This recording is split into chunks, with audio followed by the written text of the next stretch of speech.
Hello everyone. हाँ जी, हमारी unit continue चल रही थी structure of atom. Structure of atom देखिए, लास्ट लेक्चर में हमने इसमें पॉली एक्सक्लूजन प्रिंसिपल किया था। ठीक है, पॉली एक्सक्लूजन प्रिंसिपल ने क्या बोला था कि कोई भी दो इलेक्ट्रॉन है किसी भी एटम के, ठीक है, कोई भी दो इलेक्ट्रॉन है किसी भी एटम के, उनके पास चारों क्वांटम नंबर का सेट जो है वो इक्वल नहीं हो सकता। ठीक है, no two electron of an atom have equal number of quantum number या equal set of all quantum number. ठीक है, और फिर उसने क्या बोल दिया था कि जो कोई भी जो ऑर्बिटल है किसी भी इलेक्ट्रॉन की, उसके पास मैक्सिमम दो इलेक्ट्रॉन होंगे और दोनों की जो स्पिन है वो क्या होगी, अपोजिट। ठीक है, एन ऑर्बिटल हैव मैक्सिमम या contain maximum two electron but the electrons have opposite spin. ठीक है, जो इलेक्ट्रॉन्स है उनकी क्या होगी, अपोजिट स्पिन होगी। ठीक है, आज हम करेंगे शेप्स ऑफ एटॉमिक ऑर्बिटल, बहुत ज्यादा important. Shapes of atomic orbitals, shapes of atomic orbitals. हाँ जी, देखिए सबसे पहले तो ऑर्बिटल्स हमारे पास क्या होती है, हमें पता है ऑर्बिटल्स हमारे पास क्या होती है। ऑर्बिटल होता है द रीजन और स्पेस, ठीक है, या फिर द रीजन और 3D space in which the finding the probability of electron is maximum. ठीक है, वो स्पेस जहां पर इलेक्ट्रॉन को फाइंड करने की प्रोबेबिलिटी मैक्सिमम होती है या फिर 90% होती है, उस जगह को, उस स्पेस को हम क्या बोलते हैं, ऑर्बिटल बोलते हैं। ठीक है, तो सबसे पहले हम बात करते हैं shape of S orbital. Shape of S orbital clear है, एस ऑर्बिटल की शेप हमारे पास किस तरह से होगी। ठीक है, हाँ जी, देखिए हम एक्सप्लेन कर चुके हैं जो हमारे पास कोऑर्डिनेट्स थे एक्स वाई जेड। ठीक है, हाँ जी, किसी भी इलेक्ट्रॉन के रिस्पेक्ट में, क्लियर है, किसी भी इलेक्ट्रॉन के रिस्पेक्ट में एक्स वाई जेड कोऑर्डिनेट्स थे, उनकी सारी प्रॉब्लम हम सॉल्व कर चुके हैं किससे, स्क्रोडिंजर वेव इक्वेशन से। ठीक है, स्क्रोडिंजर वेव इक्वेशन से हम सॉल्व कर चुके हैं किसी भी इलेक्ट्रॉन की orientation X Y Z coordinates के अकॉर्डिंग। ठीक है, हाँ जी, अब हमें पता था जो स्क्रोडिंजर वेव इक्वेशन था उसमें वेव फंक्शन था हमारे पास साई। ठीक है, वेव फंक्शन साई होता था जिसका कोई भी फिजिकल सिग्निफिकेंस नहीं था। ठीक है, लेकिन अगर मैं उसका स्केयर कर देता था तो वो क्या कर देता, वो एम्पलीट्यूड बन जाता था साई स्केयर। ठीक है, हाँ जी, जिसको मैं प्रोबेबिलिटी डेंसिटी से क्या करता था, डिनोट कर रहा था। ठीक है, हाँ जी, और उसका बहुत ज्यादा फिजिकल सिग्निफिकेंस होता था। क्लियर है, हाँ जी, तो अगर मैं बात करता हूं, ठीक है, अगर मैं वो बात करता हूं जो वेव फंक्शन है साई, ठीक है, जो वेव फंक्शन है हमारे पास साई, एंड अगर न्यूक्लियस से जो डिस्टेंस है इलेक्ट्रॉन की आर, मैं देखता हूं कि न्यूक्लियस से डिस्टेंस आर है न्यूक्लियस की। ठीक है, हाँ जी, तो उनके बीच का ग्राफ अगर मैं लेता हूं किसके लिए, 1s ऑर्बिटल के लिए। ठीक है, 1s ऑर्बिटल के लिए जब मैंने साई और आर के बीच ग्राफ प्लॉट किया, आर क्या है, डिस्टेंस फ्रॉम द न्यूक्लियस। ठीक है, तो हमारा ग्राफ आया इस तरह से, हमारा ग्राफ इस तरह से आया। क्लियर है, ठीक है, हाँ जी, फिर मैंने जब ग्राफ प्लॉट किया 1s ऑर्बिटल के लिए ही, 1s ऑर्बिटल के लिए है किसका, प्रोबेबिलिटी डेंसिटी, ठीक है, साई स्क्वायर और आर के बीच। ठीक है,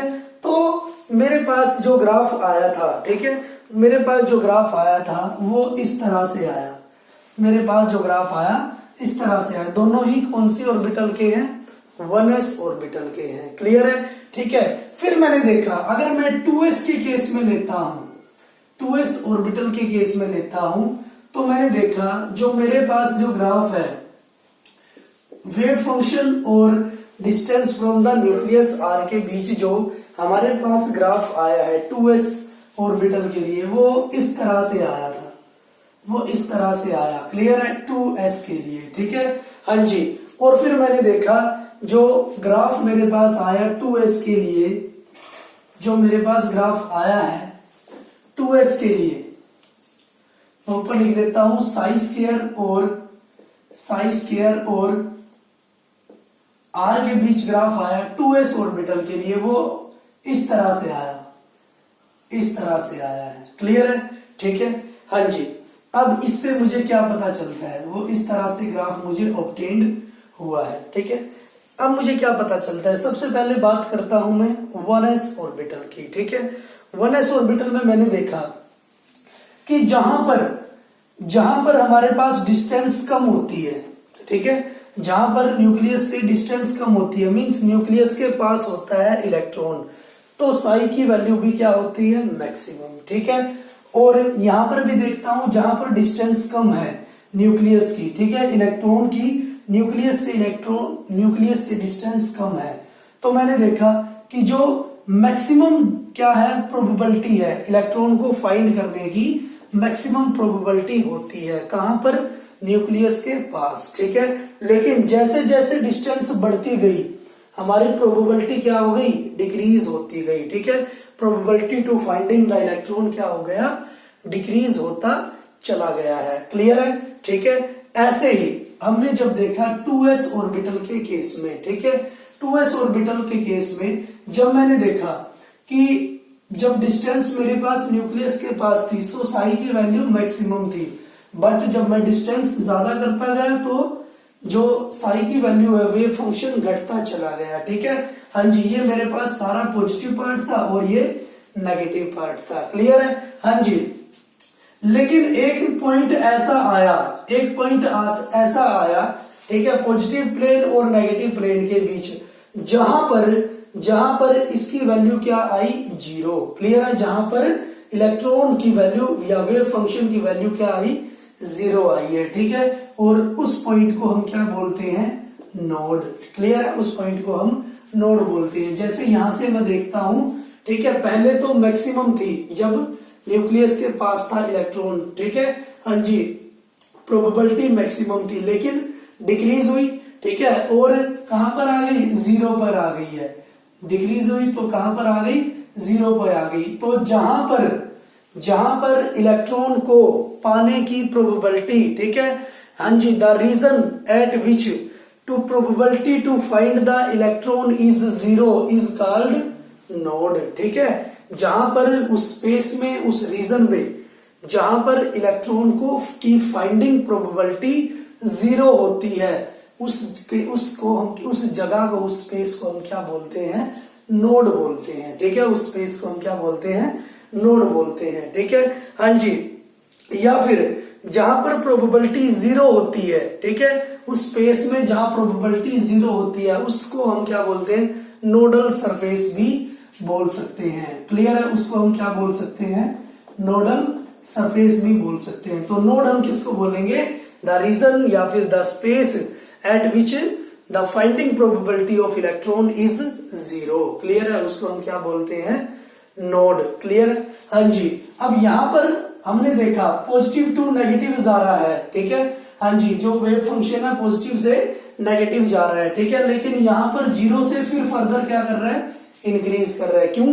क्योंकि हमें पता है जो प्रोबेबिलिटी होती है वो कभी भी नेगेटिव में नहीं आती। क्लियर है? प्रोबेबिलिटी को हम कभी भी नेगेटिव में डिनोट नहीं कर सकते हैं। क्लियर है? ठीक है, तो इन जो दो ग्राफ है उससे हमें पता चलता है कि जो 1s है, जो 1s ऑर्बिटल है उसके पास जो नोड है वो है 0। क्लियर है? एक भी नोड नहीं है। लेकिन जो 2s है उसके पास क्या है, एक नोड हमारे पास होता है। क्लियर है? ठीक है, हाँ जी, जो 3s है उसके पास हमारे पास क्या होंगे, उस 3s के पास 2 नोड प्रेजेंट होंगे। ठीक है, तो मैं जनरली क्या बोल सकता हूं, अगर नंबर ऑफ एस सबशेल के लिए, for S subshell number of node मैं निकाल सकता हूं, नंबर ऑफ नोड होंगे n-1 के बराबर। क्लियर है? नंबर ऑफ नोड क्या होंगे, n-1 के बराबर। ठीक है,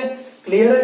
ठीक है, हाँ जी, तो ये हमारे पास था 1s और 2s। इससे हम कंक्लूड क्या निकाल सकते हैं, इससे हम कंक्लूड निकालते हैं कि जो प्रोबेबिलिटी है फाइंडिंग द इलेक्ट्रॉन की, belonging to s electron s orbital of any shell is found to be identical in all direction. ठीक है, इससे हमें पता चलता है कि जो s ऑर्बिटल की जो फाइंडिंग प्रोबेबिलिटी है इलेक्ट्रॉन की, वो क्या है, हर एक डायरेक्शन में क्या है, आइडेंटिकल है। क्लियर है, हर एक डायरेक्शन में आइडेंटिकल है। हाँ जी, ऐसा तो सिर्फ स्पेरिकल केस में पॉसिबल हो सकता है। जैसे अगर मैं एक स्फीयर बना दूं, क्लियर है, ये मान लो उसका सेंटर है, ठीक है।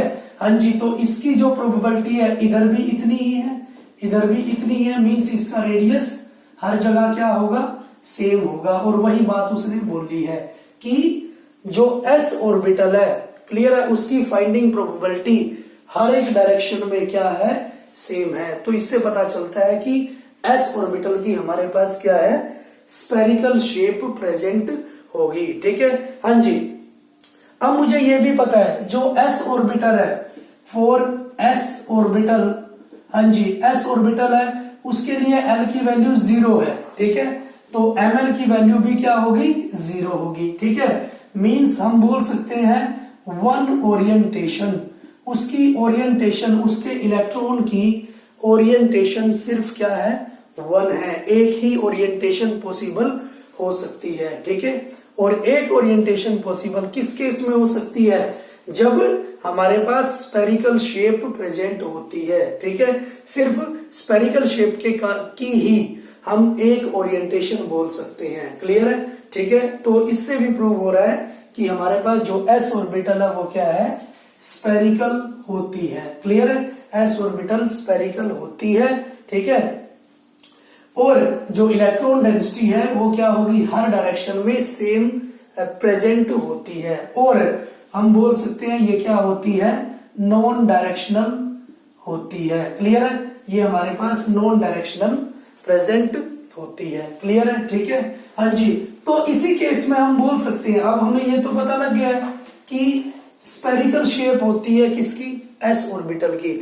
इस केस में भी हम नोड को रिप्रेजेंट कर सकते हैं, इस केस में भी हम नोड को रिप्रेजेंट कर सकते हैं। ठीक है, जैसे मैं बोल सकता हूं, ठीक है, मैं जो इलेक्ट्रॉन्स है, ठीक है, पीछे भी हमने लास्ट लेक्चर्स में हमने जो इलेक्ट्रॉन्स को डॉटेड पॉइंट से, डॉट्स से हमने रिप्रेजेंट किया था। ठीक है, तो मैं बोलता हूं, मान लो ये मेरे पास न्यूक्लियस है, ठीक है, 1s जो ऑर्बिटल है, 1s ऑर्बिटल है, उसको मैं बोल सकता हूं उसके पास कोई भी नोड प्रेजेंट नहीं होता। ठीक है, वो न्यूक्लियस के सबसे ज्यादा क्लोज प्रेजेंट होती है।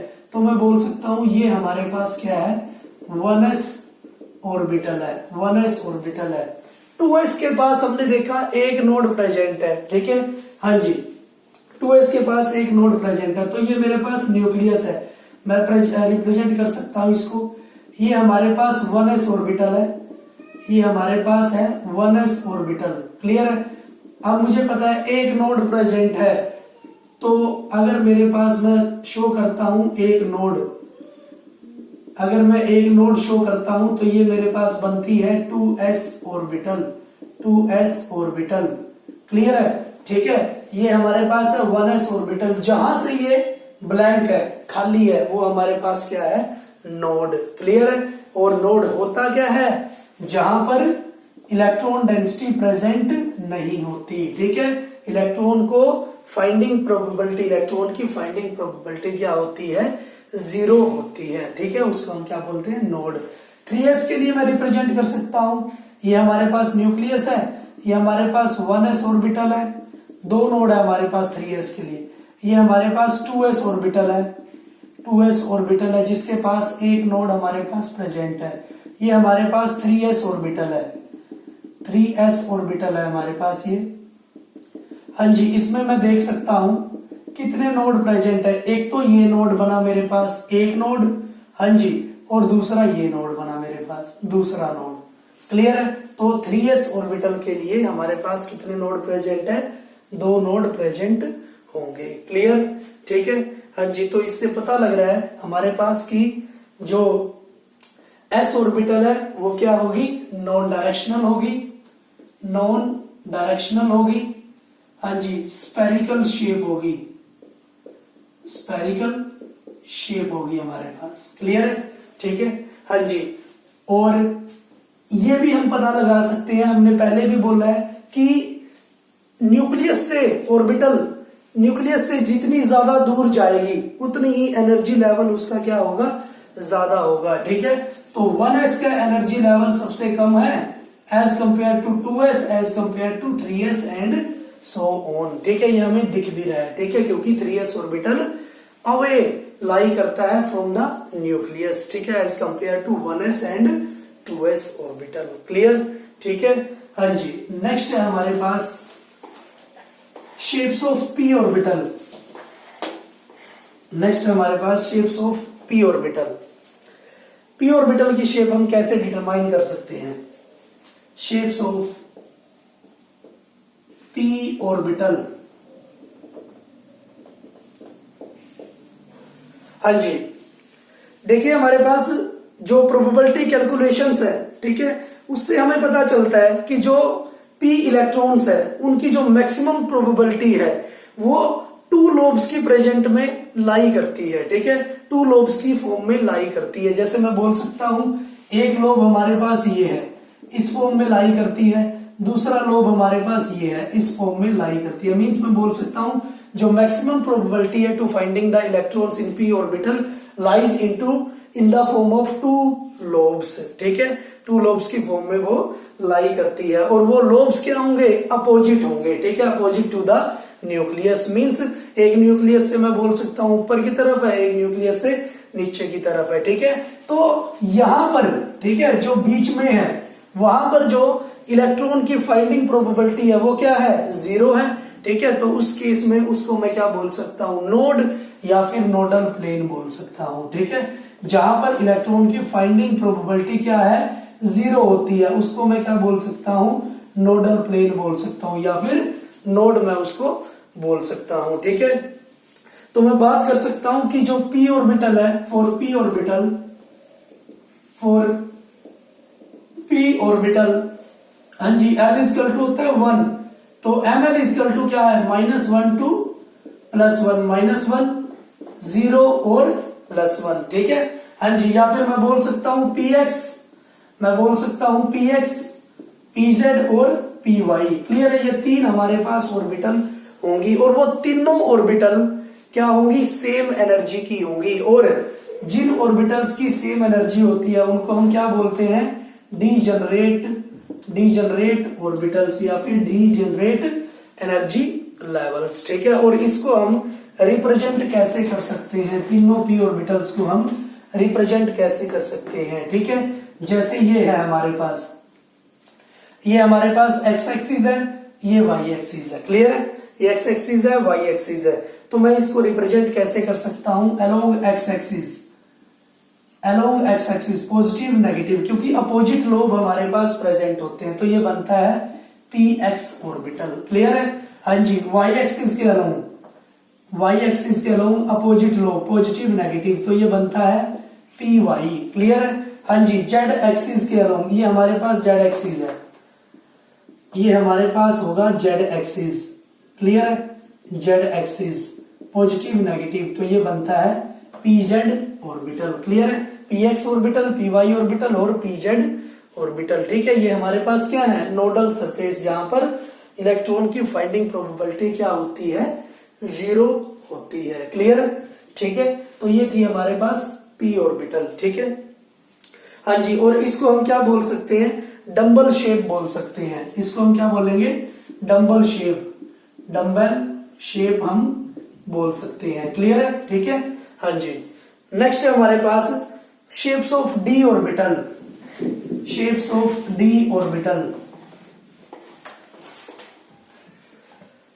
d orbital.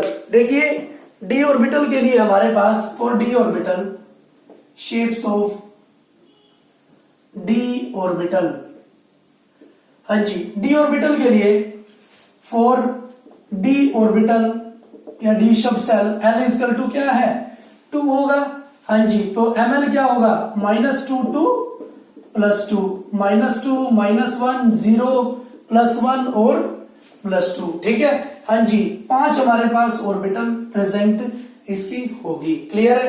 हाँ जी, कौन कौन सी होती है? D X Y, D Y Z, D Z X, D Z square, D X square minus Y square. Clear है? ये पांचों ऑर्बिटल हमारे पास प्रेजेंट होती है। ठीक है? हाँ जी, तो मैं बोल सकता हूं इनकी शेप के अगर बारे में बात करता हूं तो डी जेड स्क्वायर जो ऑर्बिटल होती है हमारे पास, ठीक है, उसकी शेप होती है डगनट शेप। डी जेड स्क्वायर की होती है डगनट शेप की होती है। बाकी सारी ये चारों, ठीक है, बाकी सारी जो चारों होती है वो होती है क्लोवर लीफ शेप की। क्लियर है? क्लोवर